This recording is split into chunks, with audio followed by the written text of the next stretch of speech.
Okay. All right. Hello. Are we going to start up?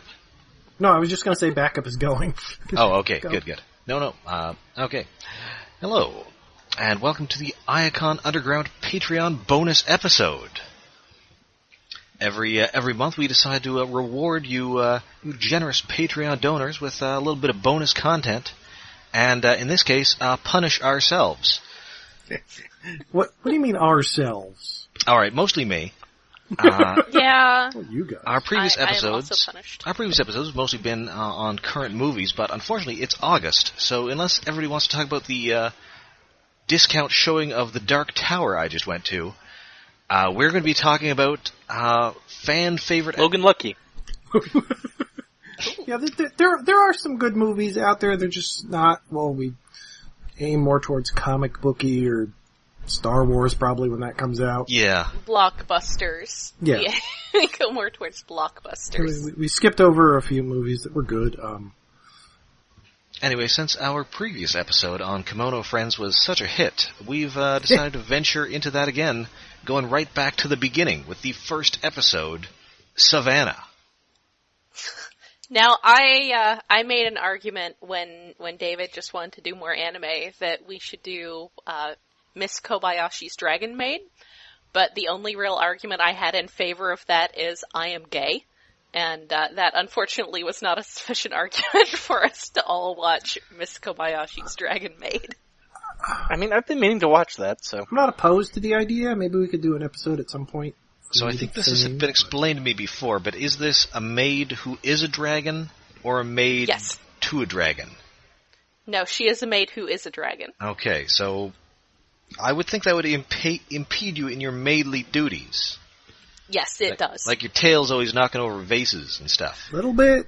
Yeah, there's many complications involved. I mean, is this made like a dragon in the sense of like a Smaug or what have you? Or in the sense of a kimono friend where it's like a pretty girl with a tail? Both. Yes. Well, she can be either. Okay, then. She can take a human form, but she is, at heart, a big scary dragon who just wants to eat people, except she will make an exception for Miss Kobayashi because she saved her, and now she is passionately in lesbians with her. Okay, well, until that last sentence, I was going to say it's like a Han Solo Chewbacca thing, which... I mean, I don't know what Ron Howard's going to do with that movie, so maybe. It kind of is, inexplicably, if... Instead of owing a life debt, Chewbacca just showed up on Han Solo's doorstep one day. And then also, if Han Solo was just a clerical worker at some dumb office somewhere. Yes. And Chewbacca was wearing a maid outfit.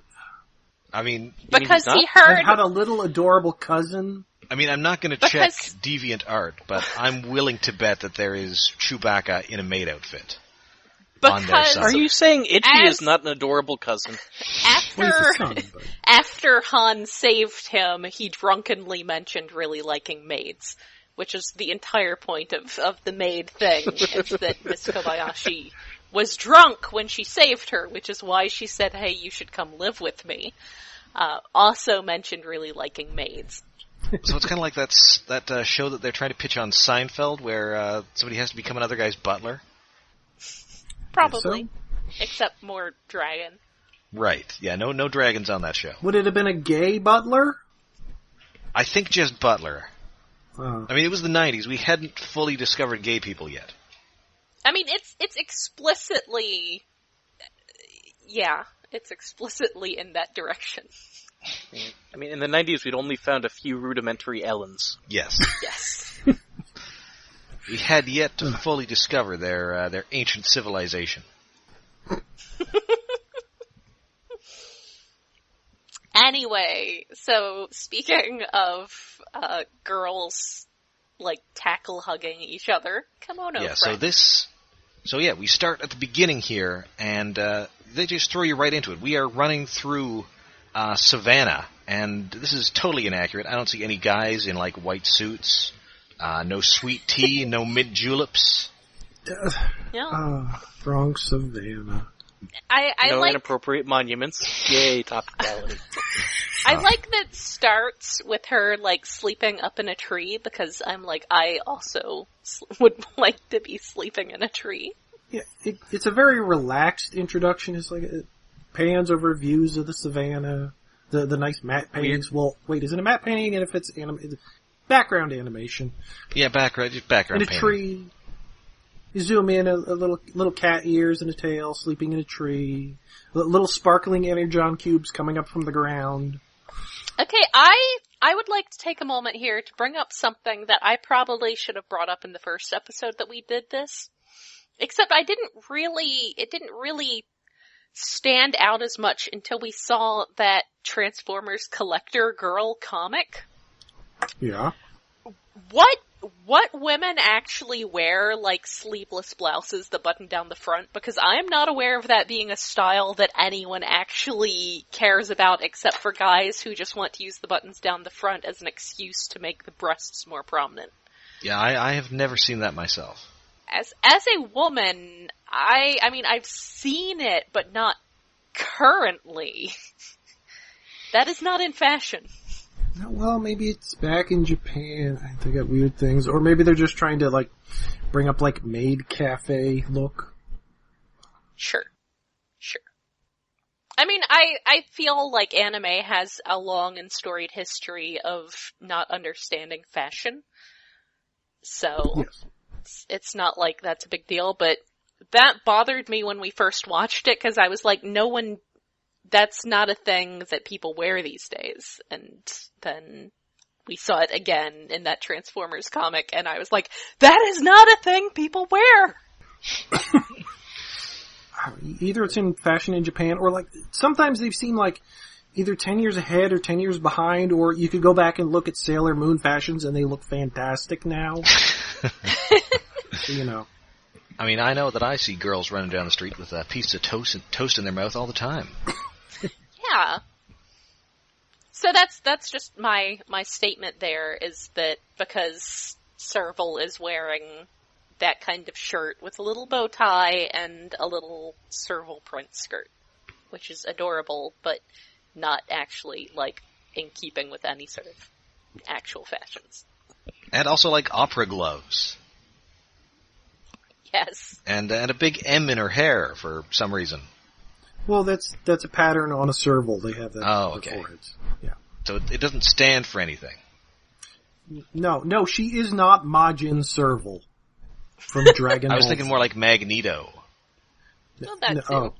Wait, Magneto has an M on his helmet? No, but he used to wear that costume that did have, like, a giant M on, like, his tunic. Oh, no, and the outline of his that face outfit. used to be sort of an M. Mm.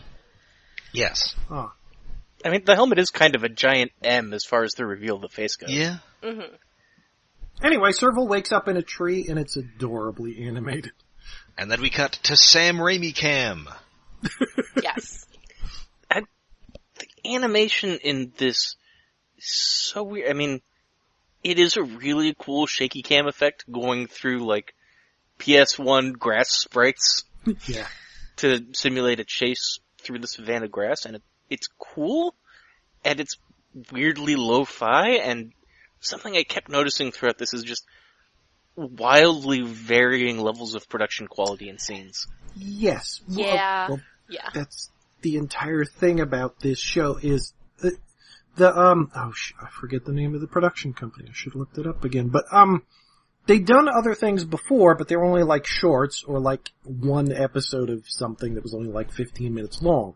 So this was their first full-length animation episode. So there are parts that look janky as hell, and other parts that look, wow, that looks fantastic considering the budget of 10 guys working on this. Yeah, And there's parts where it's kind of both like this, where the camera movement's impressive, the sense of action's good, the frame rate dips. It doesn't seem like they're doing lip movements. No shadows, and it's just like, okay. It's very Here's Beast what you chose Wars. to do and not to do. This is true. It says the production company is Yaoyoruzu, which does not even have a Wikipedia page. Okay. Why Wow. does that not have a That is a mistake, considering how everybody loves it. I mean, it seems like one of those situations where the Wikipedia page would be a direct redirect to Kemono Friends. Well, yeah. Yeah.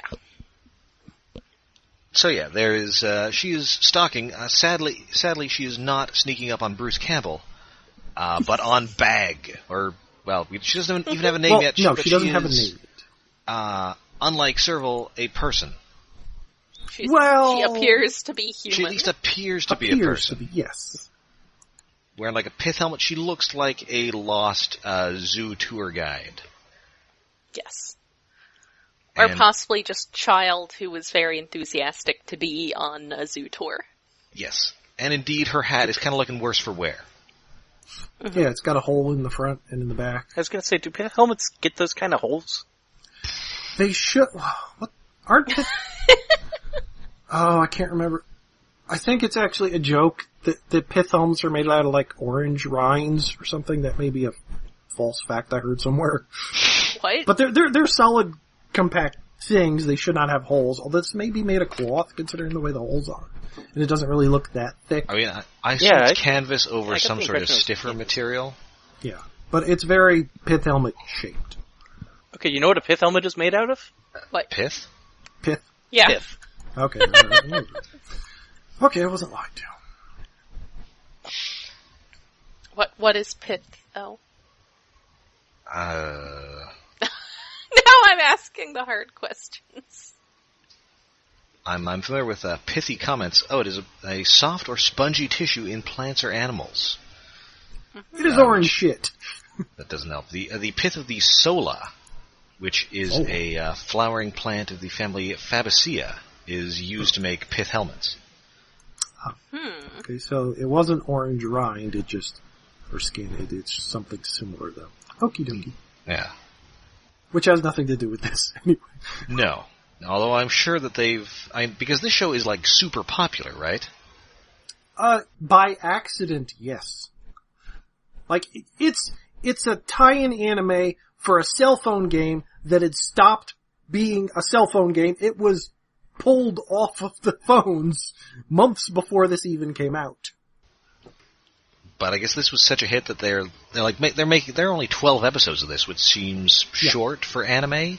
Is that correct? Not really, no. No, that's kind of each core they're called is like a season of anime. It's like broken up into 12, 13 episode chunks. Okay. So that's the standard. So you get like 12 episodes, 24 episodes, 50 episodes.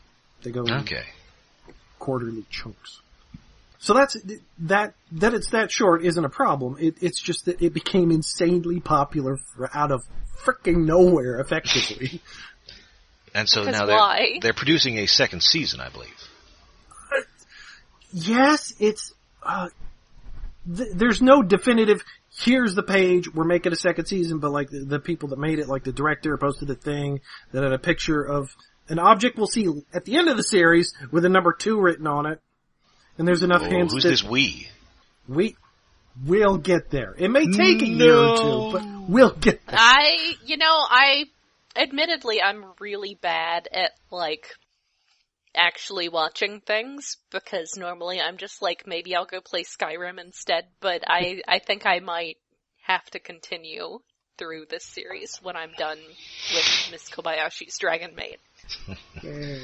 Yes, so, and there's also rumors that they're going to make another game, maybe a different cell phone game or something. It's popular enough that the DVDs that aren't even selling as regular DVDs, they're DVDs that are selling with like an art book. So they're more expensive, and those have been selling like crazy. Jeez. Well, Blu-ray.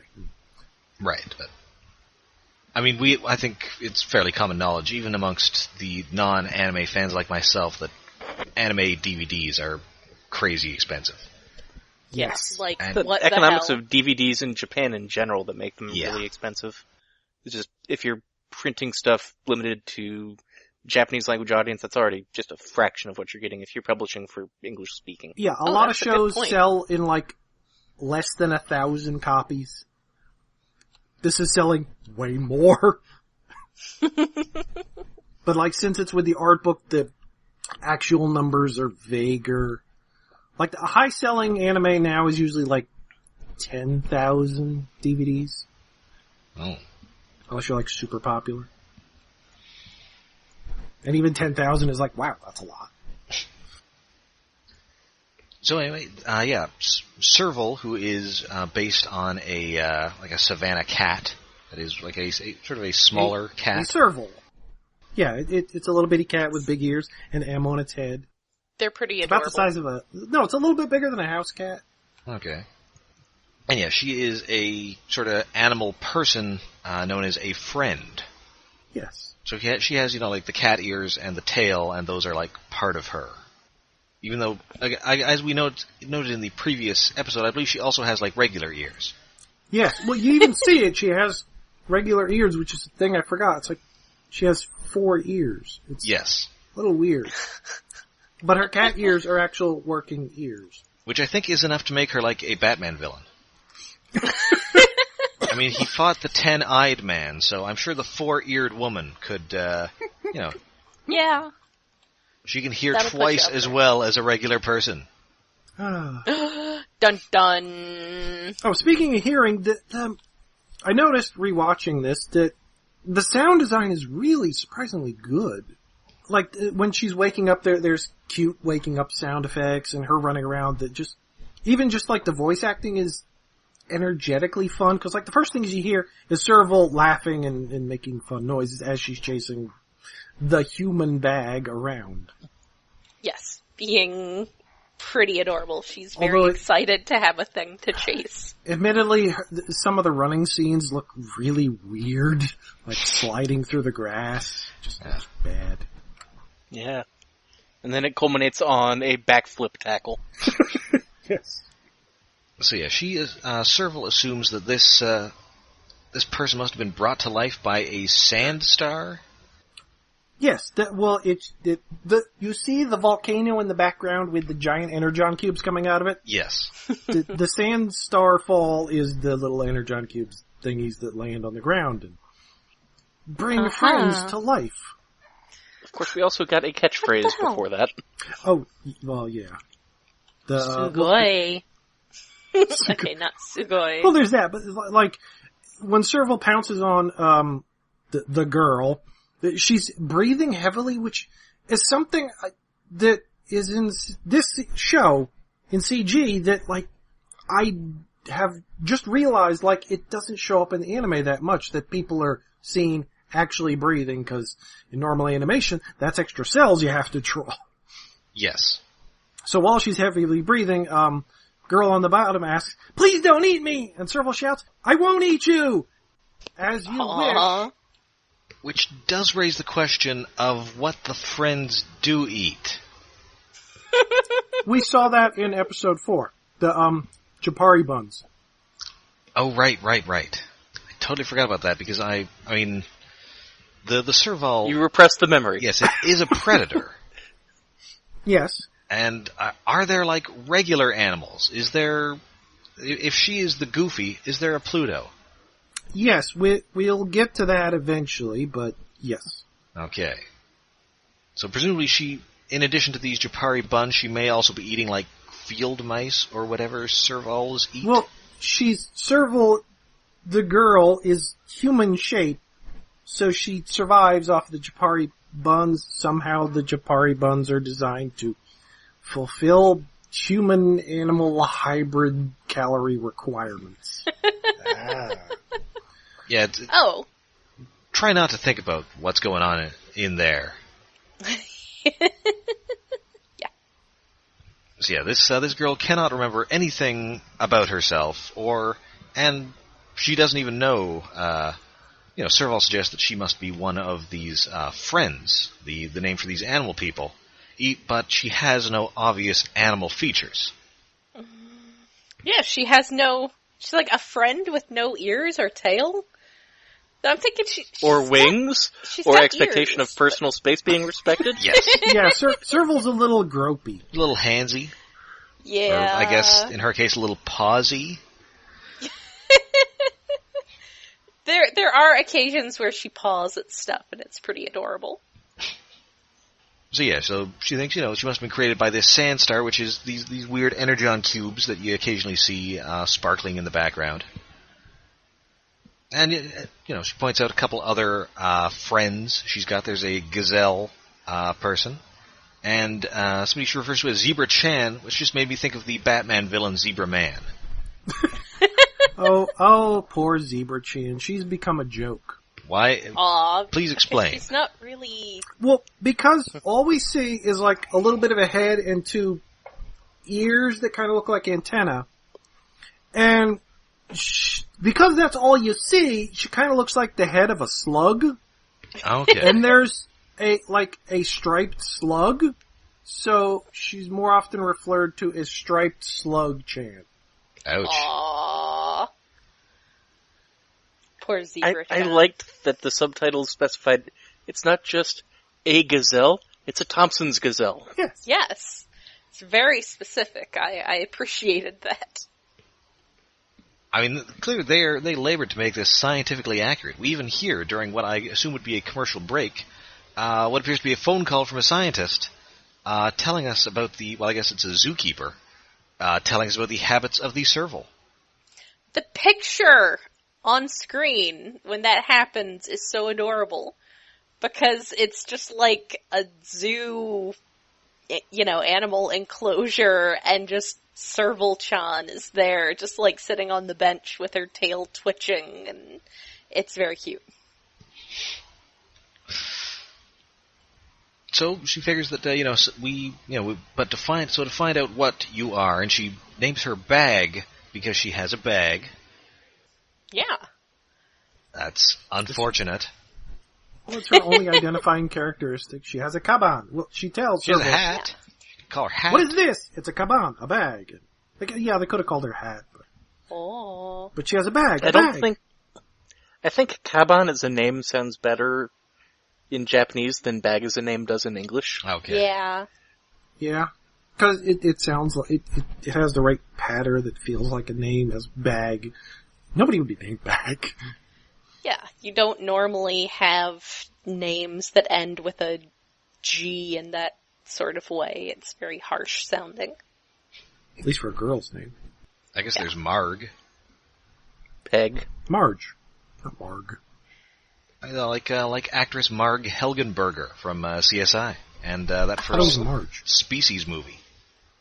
Oh, no, wait, actually both Species movies. She's in that second one, too. Oof. Oh, weird. Anyway, so Serval brings up the library where you can find out what you are, and her quest log has been added.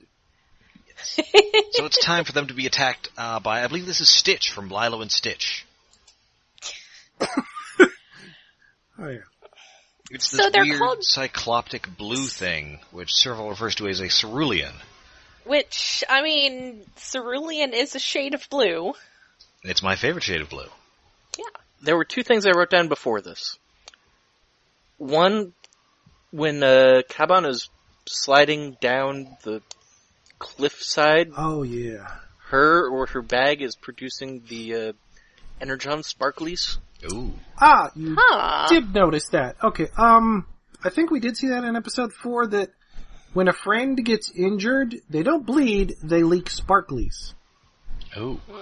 So she was sliding down there, that is probably scraping her shins or hands or something. This is all weird and scary and I don't like it. Yes. And then also, Serval jumps across a bunch of rocks, and Kaban completely fails to do so and falls into water. And they expertly avoid showing any amount of swimming. Yep. They just immediately cut to her looking like she just got out of water, and as best as they can do with the 3D they have, implying that she is soaking wet from having fallen into water, but it doesn't last even like a second. Well, yeah, it's like early Beast Wars. Water is a problem. Yeah. Guess And what? as they and- note later in the episode, she cannot swim. Yeah. Oh, she's And a kitty cat. Serval does say one of the best lines of the episode there when she's helping Kaban get back up. Different friends are good at different things. Yeah. Which Serval's talking about, like, how she's super clumsy and super weak compared to other cats. Mm. And she's trying to pick up Kaban's, like, mood, because Kaban is, like, sad. It's like, I don't know what I am. I'm lost. I keep falling. I'm falling behind this little cat girl. It's like, no, you keep trying. You're good at something. We'll find it. And that does sort of, I mean, it almost invites this theme of, like, what are people good at in the context of the animal world? Which, okay, I'm gonna get philosophical here for a moment. I think it's then very appropriate that she is named after her bag, because I think what I get from this episode is that what people are good at in the context of the animal world is tools. You've grasped the entire point of the show early! Oh, and is the last episode of this, like, her smashing some stuff with a bone? Oh, there's another 10 episodes we have to go through before we get there. Haha. I'm trying not to spoil as much as I can. It's Well, my writer brain seeking out themes. Yeah, it's the rest of us critically analyzing this show that was not primarily meant for adults. Yeah, who is the target audience for this show? I think it was a late night show, so technically adults, but like the directors, they were aiming for an all ages audience. Okay. The way they were making it. Because, I mean, obviously, sort of goes with the way the zookeeper information bits, the dialogue that's kind of childish because the characters are children, but you can feel hidden themes in there that are more important and interesting. Yeah, I wasn't sure if this was like an Adult Swim kind of thing. No, Japan's pure comedy shows are very, very weird. Alright, so yeah, they are attacked by this cerulean, but luckily Serval has done this before, and she knows to attack its weak spot for massive damage. While shouting, meow, meow, meow, meow, meow, meow, meow, meow, meow. Yes. Yeah, which is helpfully subtitled. Yes. It's adorable and also helpfully subtitled. So yeah, she makes... And yeah, her claws make short work of this giant enemy, or not so giant enemy blob, and it breaks apart into hospital jello. Yeah. actually cube-shaped. Yes. As opposed to the stuff we've been calling Energon that is Yeah. more weird random symbol shaped in Yeah. various colors. Yeah, they're random shapes. They're more rainbowy colored. These are like little... they're very slightly energon-y. rounded cubes. The same color. Yeah, they're the same color as the cerulean was. They're cerulean. Yeah. So they get out of there, and then they climb some baobab trees. They take a break under a tree Yes. first, and they realistically lit the light coming through the tree and hitting them for this scene. Yeah, it's nice. They still did not give them shadows to cast on the ground. Yeah, probably because like with the weird savanna grass, it's difficult and hard to do. It's like, screw it. We'll just have tree shading on them. That's enough. And there's old signs on the tree, faded out. Oh, I missed that on that one. Oh. And Serval is panting like a real cat. Yes. Yes. And she comments that like, Kaban isn't panting, she's already recovered sitting under the tree, and then Serval's just breathing heavy, laying on the ground like a cat. It's just that she has sweat glands. Well, that too. Doesn't require, temperature control via her mouth. Yes. That's another So thing I guess humans are good at. Yes. Having sweat glands. Not so good at climbing trees, though. No. Nope. I had to look this up because I was not sure whether or not these trees were real. Oh yeah, baobab trees. Oh yeah. They're weird looking things. This is one of my first exposures to trees that look like this. Yeah, they are super weird looking. Odd fat trees. I mean, I just watch a lot of nature shows. They look like a root vegetable if it was the size of a skyscraper. Yeah. Yeah. That sounds about right. Yeah, before we got the more familiar acacia trees, known to anybody who watches nature on PBS. Oh. Say it. Anyway, but Serval climbs up them meow, meow, meow, meow, meow easily, and then Kaban says, I can't climb that, so Serval finds a smaller, fatter tree, and Kaban still has trouble getting up that, so there's a bit of butt touching to help her get up. Just to give her a boost. Yeah. And a boost that does involve the butt touching. So they do that, they get a bit of a look around, and then they go to the old watering hole, where nobody seems to be. They don't have the budget for that many more characters this episode. This episode, no. Later, They blew their budget on the striped slug. I mean, I was kind of hoping we'd get to see like a crocodile person in here. Yeah, I think the snakes are the only reptile. Oh no, there is another reptile we do see later.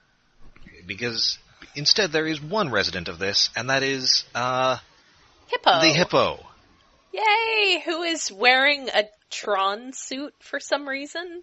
She looks like the Black Widow. Nothing about this character design says hippo to me. Yeah. No. She, at the very most, you'd expect her to be a little more Rubenesque.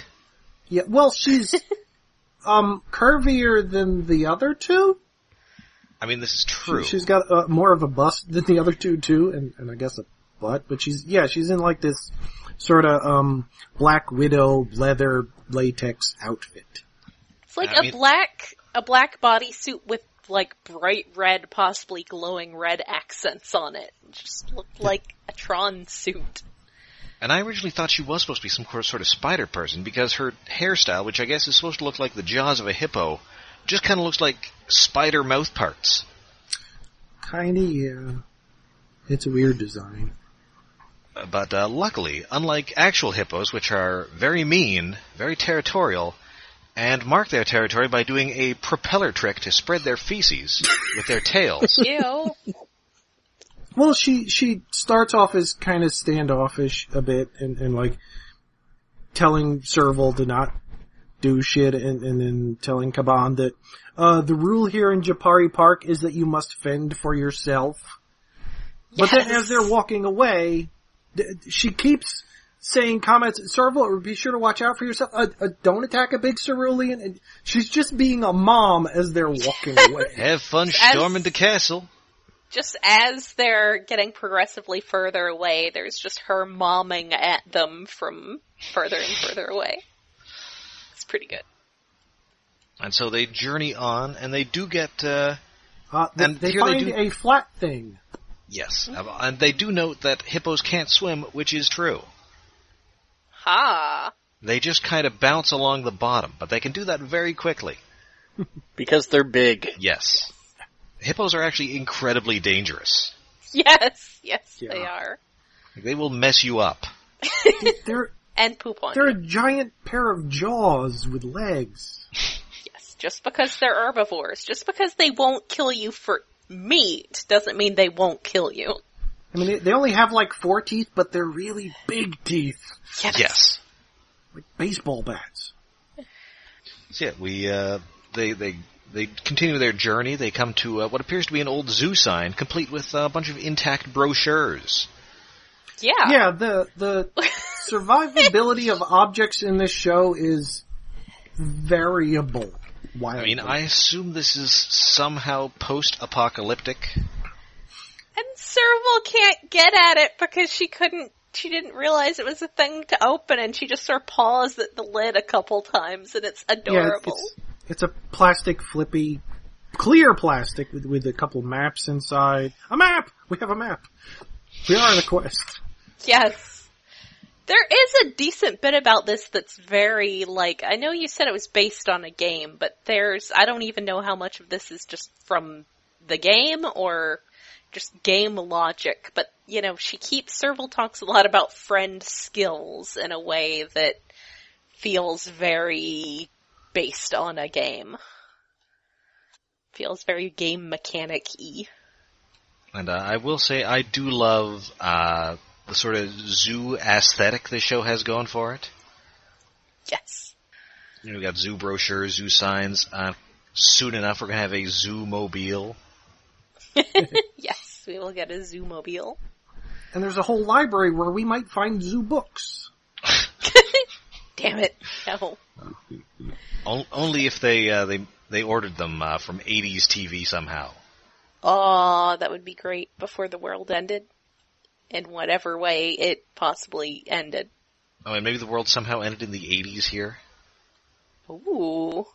Fascinating. And somehow Ronald Reagan destroyed the Earth. Somehow. Oh man, this is in continuity with the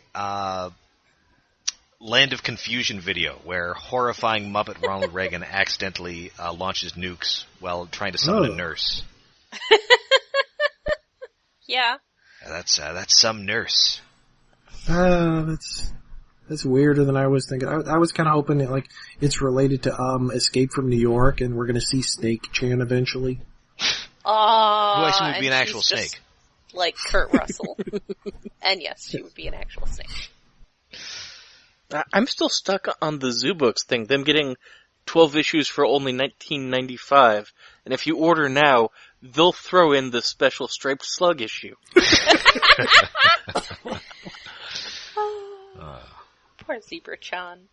Yeah, so they finally get to the gate out of the Savannah area, but it is being guarded by a gigantic cerulean. And also Serval has a shadow now. Yes. Well, we're on a flat roadway, so they can animate a shadow there. And this one has a whole bunch of this one has a whole bunch of tentacles, and it's sort of strung between this gate. Yeah, and it's it can reaching sort of use out its toward entire the gate. body as a wrecking ball. Yes. It didn't mean to break your heart. And Serval jumping away when it wrecking balls the road is like she just sort of boings away in a straight line. Yes. The animation slows down and just pauses there to see. That's a weird pose. Kitty. But it's so much bigger, so how could Serval Chan fight it by herself? And she can't even find the stone! No, and it turns out it is way on its back, so they're somehow going to need to make it turn all the way around. But it's a good thing that Bag, despite not knowing anything about what species she is, does know how to make a paper airplane. Yes. It's like she knows things, but not about herself. Yes. Mm-hmm. She has manual dexterity to make a paper airplane, which flies by and for a second confuses Serval, and it confuses the cerulean way more as it watches the paper airplane fly away. Look, a diversion. Yes. And it works. That's I mean, what I don't humans know how, are good for. Diversions. I mean, I don't know how intelligent these ceruleans are, or They don't seem very... literally anything about them. Except that they are apparently dangerous, they have hilariously obvious weak spots, and they're made out of hospital jello. Yes. I kind of loved the lovingly rendered shot of the paper airplane wiggling back and forth on its trajectory. Yes. And sparkling. Yes. Oh. And also, there is crazy techno music playing during this scene that makes it sound like the beat is imminently about to drop. Oh, yes. Or possibly that somebody's about to yell, "Turn down for what?"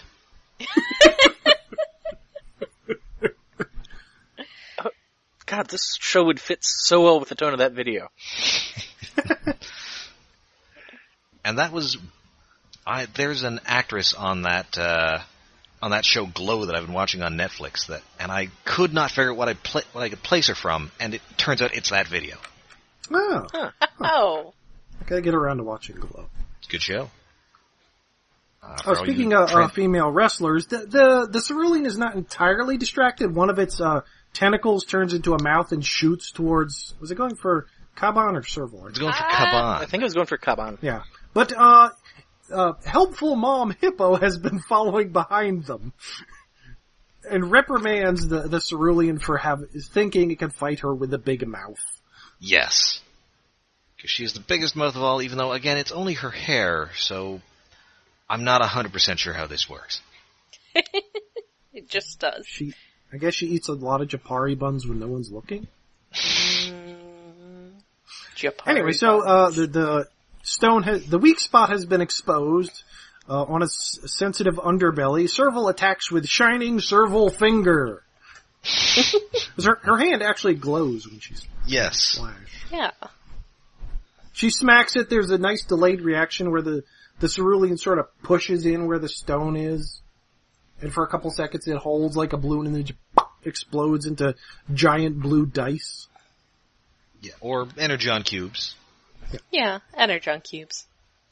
One Shadowrun roll. So yeah, they've survived that. Hippo goes back to the savannah area, and the Kaban and Serval decide to part ways. Well, first, Serval asked, "What was that?" It was a paper airplane. Where'd you get it? I made that. You made that? She's So excited she shakes the entire screen. Yes.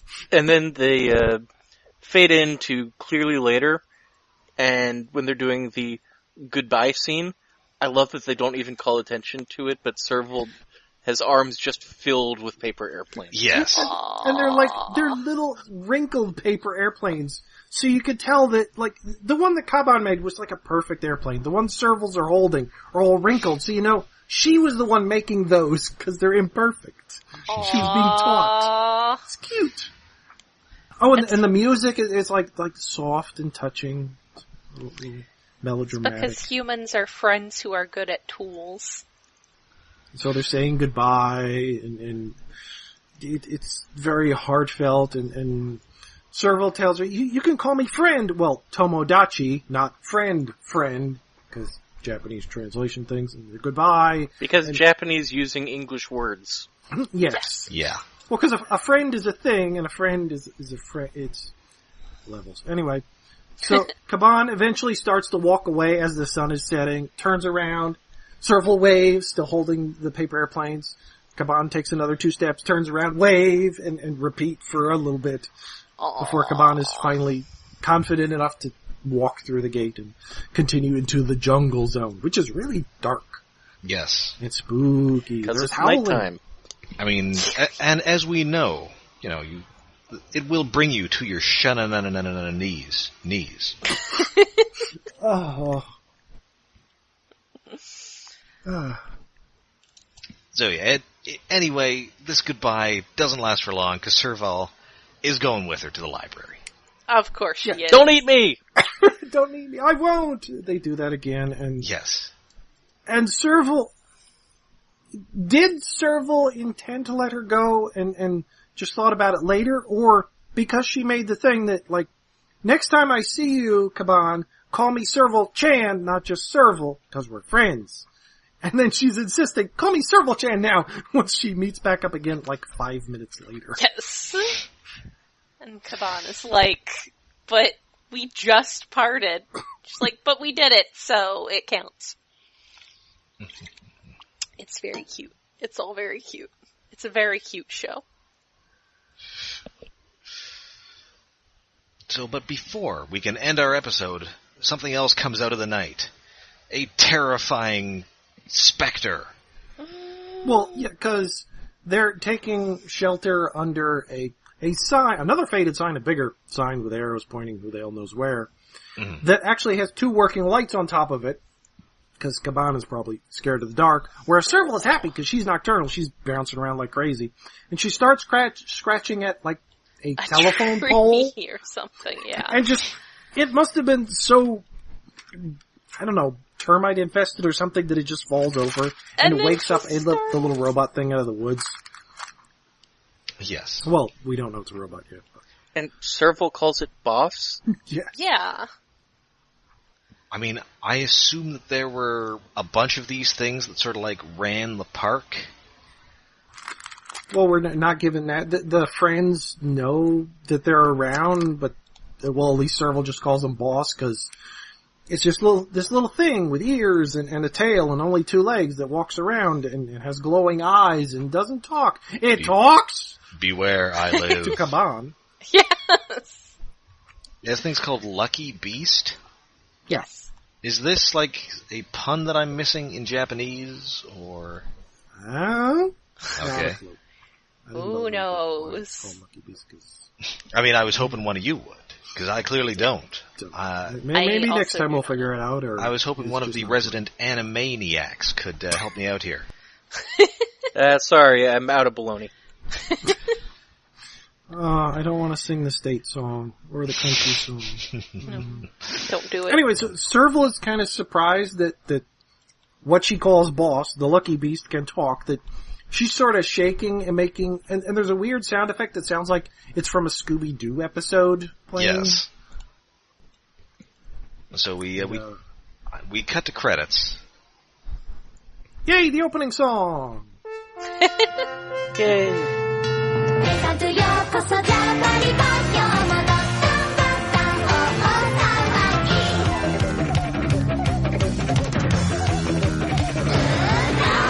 高らかに笑い笑えばフレンズ喧嘩したるちゃかめちゃかしても仲良し獣はいても獣はいない本当の愛はここにあるほら君も手をつないで大冒険 One, two, three And this was also like a hit, sort of, or like the theme tune. Presumably it sold well. I don't know. I would guess. But hey, like a Marvel movie, we've got a post-credit scene. It is a very Marvel movie style post-credit Oh, no. scene, too, that it's a dun-dun-dun. Is it Nick Fury or Thanos? Yes. I think it is kind of, there's a bit of a Marvel connection here, because it's a raccoon. Yay! Now, this is raccoon? just like a regular raccoon and not a tanuki. Yes, it's a regular common raccoon, and the other animal, a fennec, calls her a rye, which I think is the common part of common raccoon. Okay, so we didn't have to deal with somehow incorporating giant testicles into this character's design. Yes, No. and to this young girl character's design. I mean, maybe she'd just have like really baggy cargo shorts or something. Maybe. Well, a tanuki is actually a completely different species. I don't even think it's actually related to raccoons. It's just sort of raccoon. I don't It's like a believe raccoon so. dog. It's raccoon. What it would look like is if you cross a raccoon and a dog, and I don't think it's related to either that closely. Okay. Let's see, it is a subspecies of the... It is in the family Canidae, apparently, so it is related to dogs, but it's not an actual dog. Yeah, it looks like it's it's the only species in its genus, so it's not closely related to other, like, dogs Anything. or coyotes or wolves. It's almost like it survived for many generations on an island. Well, a series of big islands. I mean, obviously its fur was obviously prized for years by Italian plumbers. It's very sad. Very sad. I mean, he just kept going through those things. Yeah. Well, they were just massacring those solely by the need for that man to jump on a bunch of turtles and mushrooms. Make a suit out of your skin! And to think, he could have just used a leaf. Anyway, the raccoon is sniffing around at the ground looking for something, like she's a detective or something. And then she says, if they escape, the park will be in grave danger! Ooh. Dun dun. Oh no, they're going to destroy everything. Not entirely end of episode. Penguin grows on popsicle sticks. Yes. Oh yeah, the PPP preview. What is the deal with that? Like, why do we not get the actual ones, but instead they're cardboard cutouts? Did the animation budget just completely run out? A, because it's cheaper. B, maybe it's supposed to be cute. C, it's a thing I've seen actually before in anime. There was one anime that actually did it with actual cutouts and actual paper sticks. But I think, or was it CG too? I don't know. It's, I don't know why it's a thing, but it crops up every once in a while. Maybe they're going for a South Park kind of look. I think the first one I remember seeing, I think was even older than that. Well, Maybe it's a reference to some old kids show or something. maybe. That's how they should have finished Evangelion. That would have been better. When the budget ran out, just have like little cutouts of everyone. A cutout of what's his name, and Just just a little giant purple motorcycle glove coming in from off frame. Oh, it's like the end of Holy Grail where they're just interrupted by the cops. Yes. Yes. Keep in mind, I have not seen any Evangelion. Aw. Probably for the best. I'm somehow the one white North American guy who was probably the right age to see it, but somehow did not. Alas. Where they're a bunch of freaky-looking robots. There's a guy named Shinji who They're is not ordered robots. to get in the robot. It's Yes. not a robot. I mean, they're... You just call it a robot. There is a robot in the series, but Well, just one. I mean... And they fight a bunch of weird lumpy guys. They're clearly designed so that it's the fact that they are not actually robots is like a big friggin' reveal. So Yeah, is it at the midpoint of the series? I can't remember. it's around there, yeah. But they look weird to begin. They look like even skinnier Ultramans. Hell, in the first episode, you see bits of armor ripped off and flesh underneath. Well, yeah, Gross. that's kind of a hint that They have teeth. Giant robots usually don't have teeth or drool. So it's kind of like a giant Guyver. yeah. Pretty much, yeah. Except it's also about religion and I assume deep-seated parental issues. Yeah. It's about deep-seated parental issues. It's about Christianity the way Thor comics are about Norse mythology. Well, that sounds Yeah, it's amazing. really more just that the terminology seemed really interesting, so it's not really about any of that at all. No, the entire point is they were using a foreign mythology in place of like anything normal to make it seem spooky and strange. And it just happened to be Christianity. Also, it's like how in every other horror movie is something spooky involving druids. Yeah, Yes. I like that. Yes. But mostly it's about mental illness and issues, and it's the sort of thing where the creator, tried to kill himself during the production, and you can kinda get that feeling. You're not really surprised to hear that. Ooh. Yeah, it's a creator going through depression and working out through animation, which, I don't know, he turned out good in the end. He made a good Godzilla movie. He Hey, worked through it. I'm into that sort of stuff. I don't know, I have problems with Avon. Anyway, on the other side, Kemono Friends. Yeah, this is pretty Uplifting, far it's from not- that. I don't think anybody's working through any issues here unless they are like a secret furry.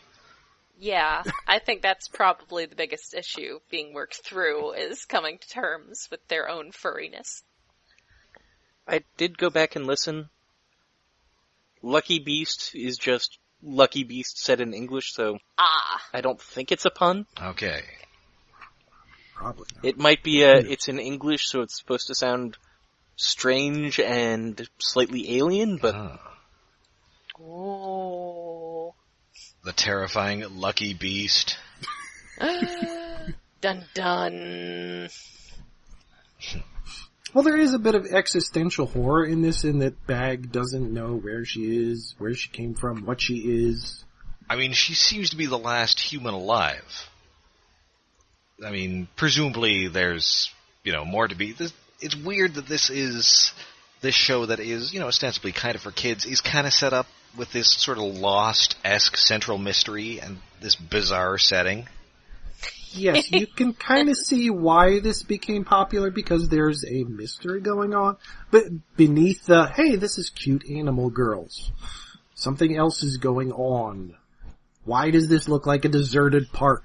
It's like The Prisoner if you didn't have the opening sequence that told you kind of what the basic deal of The Prisoner was. Oh, wow, yeah, kinda. Yeah.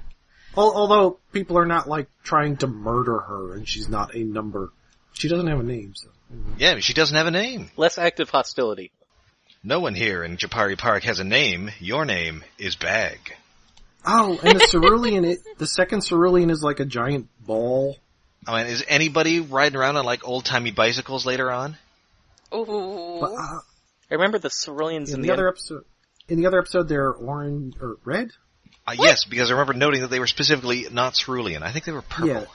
Oh, And I they were hate that. bouncing It's like big people, balls. it's like Chevy Cobalts that aren't blue. Or Barry White. Oh. Yes, except there's not an option to have him in white. That's just the way he is. That's the only I think they call that Tom Jones. Well, okay. Yes. There's that. But yes, this is weirdly kind of the Prisoner, except with adorable animal people. Yeah. That's my theory, and I'm sticking to it. I think that's a good theory. I approve. Thumbs up. We'll see. So yeah, that is it for this episode of Kemono Friends. I guess we will see. Yeah, I got this is kind of growing on me, like a fungus. I do like a good mystery. Specifically, maybe like that fungus that like gets into ants and makes them kill themselves. Maybe. No. Maybe. It's the cordyceps of TV series. Yes. I'm sorry, David. It was kind of fun. We don't mean it. I mean, Yes, he may mean it, but Jokes about how things are torture are fun sometimes. yes, it's okay. We can still be kimono friends instead of kimono enemies. Yes. Yes, we can.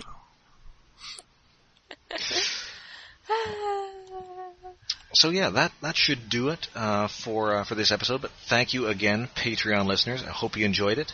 Next month, if there's nothing else we can think of, we'll probably be doing more Kemono Friends. Maybe. Does anything come out? That new Spider-Man show is coming out. Oh, I'm sure I we think can. I started seeing reviews of that already. Yeah, it's tomorrow actually. Tomorrow, as in Saturday the 19th. Oh, okay, maybe. Who If everybody knows? gets Disney XD. Ooh. I don't know. I didn't think I did, but then I was looking for that new DuckTales, and I do get Disney XD. Well, they Yeah. put DuckTales online. That's how I saw it. Yeah. God, that new DuckTales was so good. That was So very good. good. I'd say maybe we should do that instead. We could do that. We could certainly do that. It's an option. So, Kemono Friends, Spider-Man's, more Ducky Tales, or whatever. Because I don't know that there's anything that we're going to be seeing in theaters until Thor Ragnarok in November. Oh, Yeah. so good. Oh my god. That does look excellent. So excited. Yeah. Oh, Maybe the Like- I saw the international trailer for that, and the international trailer, at least in Japan, is Mighty Thor Battle Royale. Ooh. awesome. That's pretty good. And it's got some Doctor Strange in there, and I'm still not used to American accent Benedict Cumberbatch. Yeah. Still weird. Is it really that much weirder than British accent Benedict Cumberbatch? I mean, that's at least his natural state of being. Yeah. It's what you're used to. It's like if Martin Freeman started going around talking with an American accent, which I guess he does. He does! In those Does he? Captain America movies, but Yeah, and I just It's got weird. that Black Panther trailer. He's American in that again. It's still weird. so weird. Some British actors, I guess it's whatever you see them doing first. Like Hugh Laurie is fine in English to me. Or Yeah, American. I didn't know he was British for years. You never saw Stuart Little? I actually did Little. not. No. I'm still not convinced that Gary Oldman is actually British. And people say he's British, and I believe them, but I have yet to see any convincing evidence to suggest this. It's understandable. Whereas Cumberbatch, you can definitely tell he's British because he's kind of doing the. Well, it's much like what Hugh Laurie does on House, where I'm just kind of growling all the time, so you can't tell I'm British. Tilda Swinton, fix my hands. Anyway, before we go too far off, Oh on man, a and you know they're going to give digression, him and Martin Freeman a scene together in that Avengers, in that Infinity Wars at gag, and it's going to be so weird. They don't have to be in everything together. They'll just be in like one thing, and it'll be a gag, and it'll be weird. Yeah, but gag on which thing they've done together is the problem. Wait, they've done multiple things together? Just a gag on that they have done so much together. Oh, right, they were both The in that Hobbit? those Hobbits movies. Sherlock. Yeah. Oh, I would go Hobbit. I would just have him scare him off by creating a vision of a dragon. That character is just inexplicably scared of dragons. I mean, if you saw something with jaws that could basically swallow you whole, you'd run in the other direction. That is fair, that fear of dragons is not really ever that inexplicable. No. They're kind Anyway, of we should, Yeah. So let's so once please- again thank our powerful patron people for providing us with money so we can watch these things. Thank you, PPP. Yes. Damn it. Damn it. So, Why? so until next time, I'm Rob. I'm Jen. Japari Park is frightening in the dark. I'm Alex. Sugoi! I'm David. Be seeing you.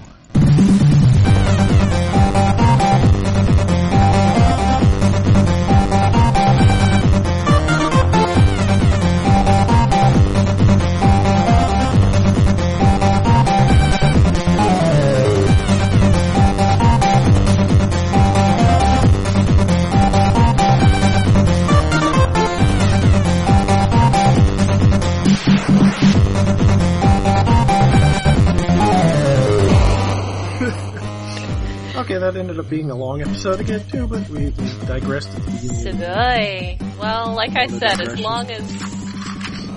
I haven't given away any of the big things, but I let a few things go. I have 15 minutes to get on for my raid, so that's fine. I should stop my recording. To go. Oh, yeah.